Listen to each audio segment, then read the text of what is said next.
Bienvenidos. La situación planteada en la frontera venezolana con Colombia a raíz de la aplicación del estado de excepción en 6 municipios de esta área, ha tenido y tiene consecuencias que van más allá de lo que seguramente originalmente se pensó podía ocurrir con esta medida. En los últimos días ya sabemos que Venezuela enfrenta un conflicto no solo en esa zona crítica del país, sino que también tiene ya repercusiones diplomáticas y políticas en el ámbito internacional. Sin duda alguna, el problema de la frontera con Venezuela en general, pero particularmente la frontera con Colombia en el área de San Cristóbal, ha sido un problema crónico que ha tenido que ver han tenido que ver gobiernos anteriores con este problema y han adoptado medidas. Incluso el cierre de la frontera se aplicó durante el gobierno de Hugo Chávez. Sabemos todo el problema que ocurrió antes, cuando la presencia de colombianos en Venezuela en la frontera ha traído, con las posibilidades de trabajo en Venezuela, era un factor importante. Y también cuando los venezolanos privilegiaban las compras en Colombia, en la zona de Cúcuta, porque había una diferencia de costos, de precios muy importante que estimulaban la presencia de venezolanos en territorio colombiano. Eso ha cambiado. En primer lugar, sin duda alguna, la situación económica de Venezuela ha hecho que esto pase a un nivel mucho más grave y, por supuesto, mucho más preocupante. Pero en buena medida este cuadro se ha agravado porque a tiempo no se han tomado las medidas que resultaban pertinentes y en las cuales coinciden especialistas y no especialistas, aplicando un poco al sentido común. El caso, por ejemplo, de la gasolina. Es evidente que Venezuela el gobierno tenía que haber tomado medidas para estabilizar y racionalizar el tema del precio de la gasolina, que por supuesto se fuga el famoso contrabando de extracción hacia Colombia. Pero ahora complicado con el problema económico del país, que tiene que ver fundamentalmente por el desequilibrio en el cambio de la moneda, que hace, por supuesto, que la posibilidad para Colombia,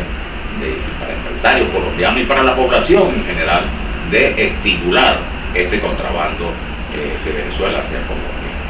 La medida adoptada por el Estado venezolano, por el gobierno del presidente Maduro, por supuesto,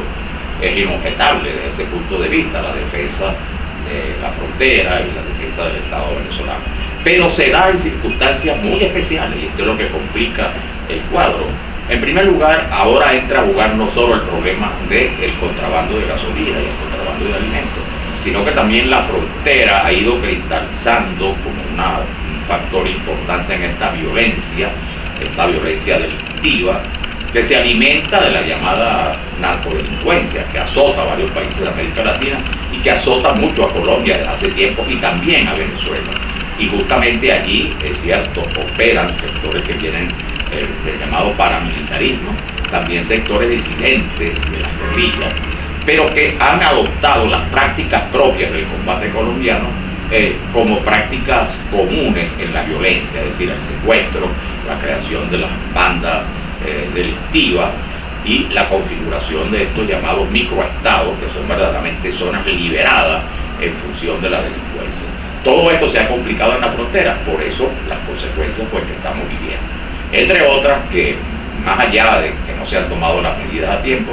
vemos también el manejo que se hizo en la aplicación de este decreto, que llevó, por supuesto, a la salida compulsiva de habitantes de Colombia, colombianos en territorio venezolano, a la aplicación de algunas medidas que hoy en día, esas medidas no se pueden aplicar impunemente, tienen un alto costo en términos de la política, sobre todo la política internacional, cuando existe una mayor vigilancia en defensa de los derechos humanos, cuando operan organizaciones especializadas que se encargan de vigilar y de seguir casos como estos que suelen ocurrir en las fronteras de los países, porque estas fronteras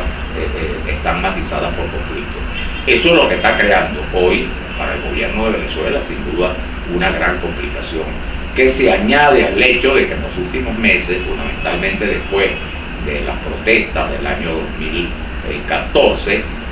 han ido cambiando la percepción que se tiene del gobierno venezolano en el ámbito internacional, y se señala a Venezuela como un gobierno que no respeta los derechos humanos y donde cada vez es más evidente que desaparecen lo que son los elementos fundamentales del Estado de Derecho o de la democracia. Y también este efecto en Venezuela, a pocos meses de unas elecciones, seguramente va a tener consecuencias políticas en los resultados de esas elecciones. Pero ya no solo en Venezuela, sino que también en Colombia, donde el gobierno del presidente Santos se ha visto en la necesidad de asumir, lo cual también es perfectamente lógico, la defensa de sus compatriotas, que según las informaciones han sido no solo deportados, sino que esas deportaciones se han realizado en condiciones de violencia, de maltratos, que sin duda alguna afectan por y violan los derechos humanos. Así que también en Colombia el presidente Santos tiene que tomar posición sobre este tema. Ya los embajadores de ambos países se retiraron y sin duda alguna también para el presidente Santos esto tiene un elemento muy importante adicional, y es que esto de alguna manera puede complicar el proceso de paz que viene adelantando desde hace casi 3 años el gobierno del presidente Santos con la FARC, con las guerrillas, las Fuerzas Armadas Revolucionarias de Colombia, que se desarrolla en La Habana, que ha ido avanzando, pero seguramente este va a ser un obstáculo. Y además el hecho de que el expresidente Uribe que ha estado muy activo siempre, y esta es una oportunidad muy importante para que acentúe su discurso opositor y sus críticas cada vez más fuertes contra el gobierno del presidente Santos. Es decir, estamos en presencia de una crisis política en Venezuela agravada por este hecho, y estamos en presencia también de complicaciones políticas en Colombia, también generadas por la manera como se ha aplicado este estado de excepción en la frontera.